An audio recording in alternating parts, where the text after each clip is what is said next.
یو صحابی دا نبی علیہ الصلوۃ والسلام ته فرمائی کہ یا رسول اللہ ای الاعمال افضل، پا عمل شی افضل اعمال کیم یو اعمال دا چا آغا بختار اعمال وی افضل اعمال وی. بیا پیغمبر علیہ الصلوۃ والسلام سوی تویئی تطعم الطعام چې سیک خال کې تا خروج شکویر کوي دا پټول شي عمل شي بهترین عمل دا.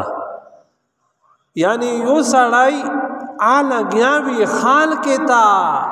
خورو کے انتظام کو، خال کے سرا مداد کو، خال کے سرا خدمات کو، تعاون کو، غریبوں نے خال کے سرا، کنڈ یتیموں نے سرا، مسکینوں نے سرا، ایک سرا تعاون کو نبی علیہ الصلوۃ والسلام سوی تو فرمائی کہ دا عمل صدا دا پټول شي بہترین عمل دا.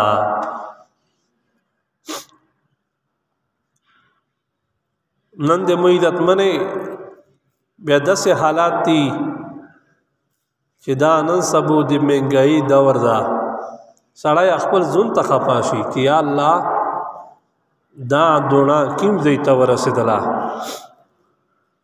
دا غیړي کیم ځای ته ورسېدل، دا چینی کیم ځای ته ورسېدله،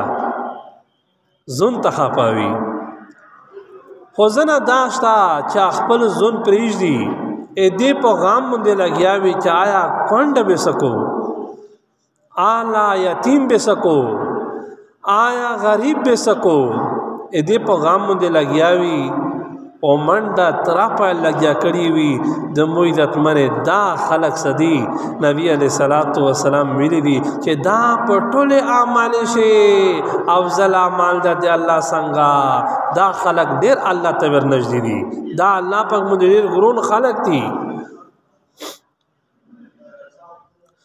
د موی عزت منې انسان خو سکه چې انسان خو انسان وی،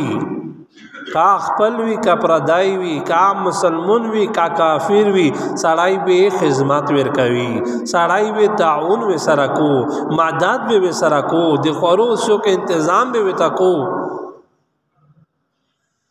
داسې واقعات ورغلي دي کتابه شي چې زنه خلق الله دې باندې بخښلي دي چې په انسان خو سکه چې په زناور یې رحم کړی دا الله بخښلي دي.